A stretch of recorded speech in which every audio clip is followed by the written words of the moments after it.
Infiniti, the car brand where everyone who hasn't driven them says they suck, and the people that do drive them fall in love with them. There's something special about those sister companies to big-name Japanese car brands like Acura to Honda, Lexus to Toyota, or of course Infiniti to Nissan, and no car shows that better today, in my opinion, than the Infiniti Q50 or Q60. My name is Mark Roden, and this is what makes the Infiniti Q50/Q60 so great.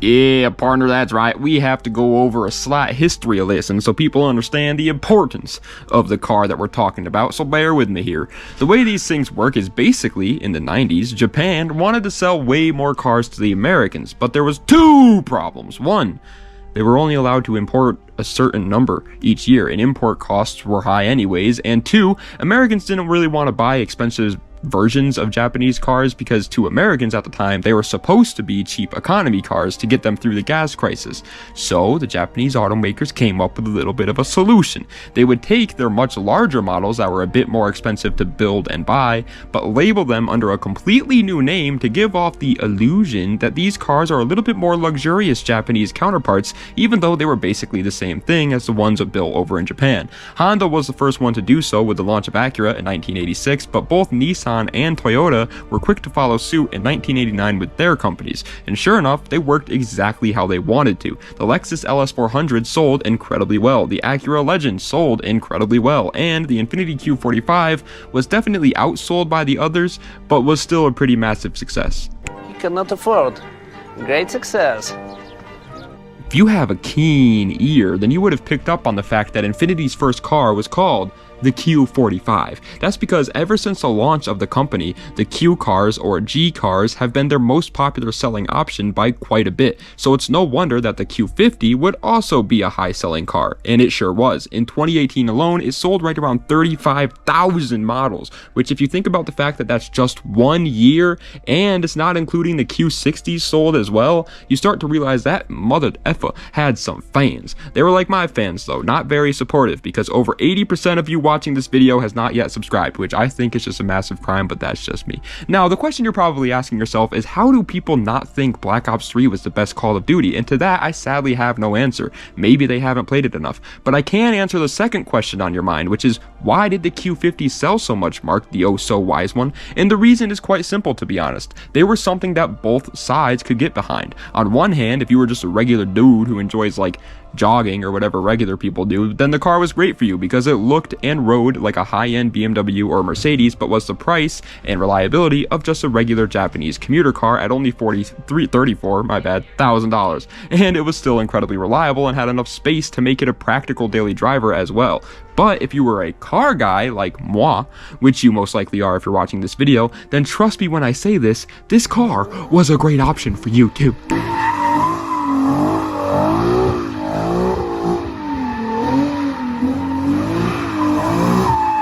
You see, it obviously still had the wonderful reliability, practicality, and low price point that the regular people were looking for, but if you were more of a speed demon, then it 100% had you covered as well, because the car came with 5 That's more fingers than I have on my hand. Just kidding, it's the same amount. Whole different engine options for all your wonderful desires. The pretty boring option, but also the cheapest option, was the wonderful 2.0 turbo, which was a 2-liter turbo 4-banger that was actually a Mercedes motor. What? That only made 208 horsepower. This was clearly meant to be the commuter model, so it makes sense why we don't see many of these rolling around in the car scene. The next model was also a Mercedes motor. What? Times 2? But this one was a little bit weird. It was a 2.2-liter diesel inline 4 that made even less power at only 168 horsepower. This was even more of a commuter car and was the actual cheapest model, but based on my research, I believe this bad mother jammer was only available in countries where they think Americans are stupid, even though they call gasoline petrol. Don't try coming at me in the comments, Mr. Beans on Toast, because that liquid you put in your car is 43% gasoline, okay, and only 4% petroleum, so no, you're wrong. It's not petrol, it's gasoline. Either way, the last 3 models are easily the most desirable, and for good reason. They are all performance motors while still being pretty freaking reliable as well, which is just a combo worthy of the biggest W. You know what the problem is? What? You got it set to M for Mini. when it should be set to W for Wumbo. Le first one is a 3.0 turbo, which is a 3-liter twin turbo V6, which makes exactly 300 horsepower stock. Now that's obviously a massive jump from before, and turbo motors are usually a better option than naturally aspirated motors when it comes to cheap power, right? So why am I saying it's the next best?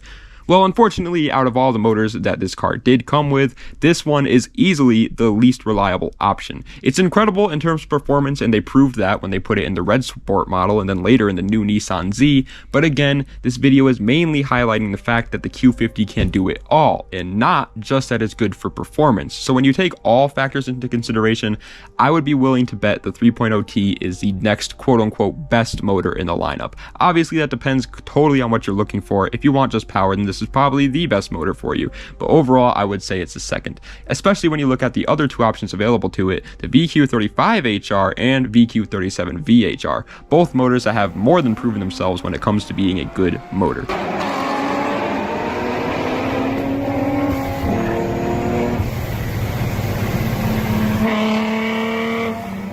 Let's go over the VQ35 first, since it is the more boring option of the two. As we all know, this motor is the same one that they put in the G35s and 350Zs of the days of old, but this time they put a hybrid motor on it, which helped bump the power up to a nice 359 horsepower, which unless you go with the Red Sport model that makes 400 horsepower, that is the highest horsepower from factory for one of these cars. It's also incredibly reliable, and besides the diesel option, is the best on gas too. Now I am a car guy, however, and since you can't modify a hybrid motor, to me, it's just another VQ35HR, and in terms of making power, that motor has just been massively outclassed at this point, and that's why I believe the best overall option for this car is easily the VQ37 VHR. This is another reused motor from previous models like the G37 or 370Z, but this time it was much better. It came with 328 horsepower, which isn't as much as the hybrid model or Red Sport model, but a decent amount more than 3.0 turbo. And sure, it doesn't have the same tuning potential as the 3.0 turbo because you kind of have to boost VQs if you want to get anywhere over 450 horsepower, but remember, the turbos came with major reliability issues, and 450 horsepower with just bolt-ons and a tune is still pretty darn good, partner. The 3.7 Q50 has quite literally everything you could ask for in the car. It's got the reliable engine, the good base power, good but not great tuning potential, and still a lower price tag than the more sought-after 3.0 turbo model. And we still haven't even gotten into what truly makes this car stand out from the rest. Look at it! Look at it! Look at it! I want all of you to look at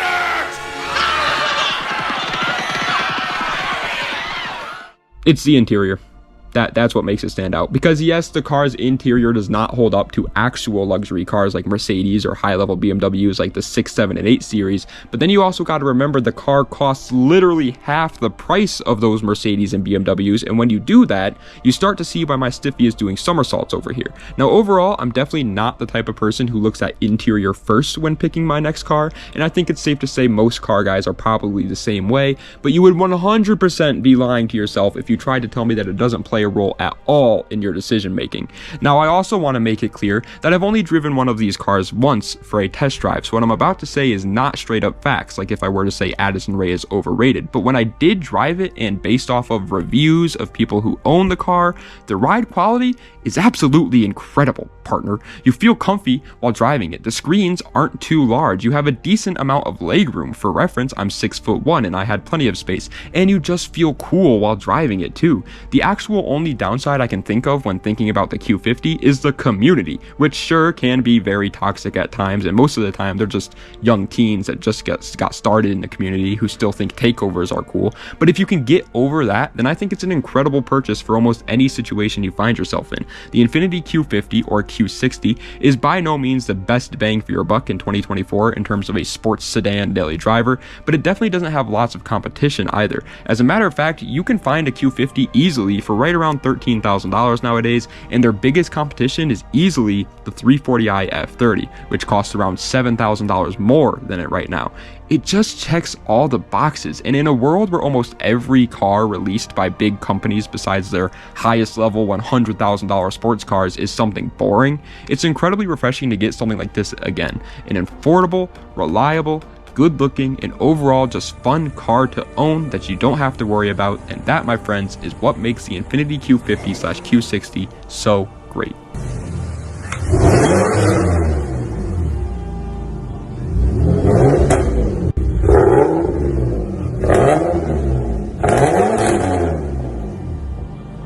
That's the end of today's What Makes It Great on the Infiniti Q50/Q60. Hope you guys enjoyed. If you did, please be sure to like, comment, and subscribe to the channel for more content just like this. I'm trying to get more not good bad nuggets, deep dives out. Just trying to get some more of those out there. There's a massive hair on my face and it's driving me nuts. It's been driving me nuts since I was born. But yeah, I've been trying to get more of these bad boys out there. But the problem is they just take a lot of time, right? My top 10 videos, they might take like 4 hours or 5 hours or something around there, 3 to 5 hours, I would say. These take like 10. Like, they take a while, and it's because I want to put, I get proud when I start making these ones. The top 10 videos, I'm gonna be 100% honest. I'm not proud of them. You know what I mean? I'm not proud. It's not like I look at them and I'm like, oh, I'm disappointed in that. It's not like that. But it's also not like when I make a top 10 video, I'm like, yeah, that's a good video. I want to watch that myself. Like, it's just a video I put out there, right? These ones I'm proud of. So they take a lot of time. I like to edit them myself. I used to pay an editor, but I'm going to stop doing that because I don't got money like that anymore, so I'm just gonna start editing myself. And I just like editing myself anyway. Like, I understand what I want to be put and where I want them to be put too. I just feel like my editing style is slightly better than anybody that I've gone with so far.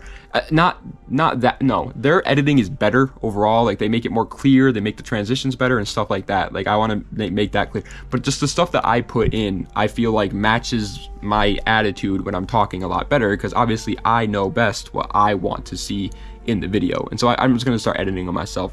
But yeah, let me know if you guys enjoyed. Let me know what other deep dives you want. I think the next one's gonna be on the Volkswagen Jetta, the entire Volkswagen Jetta.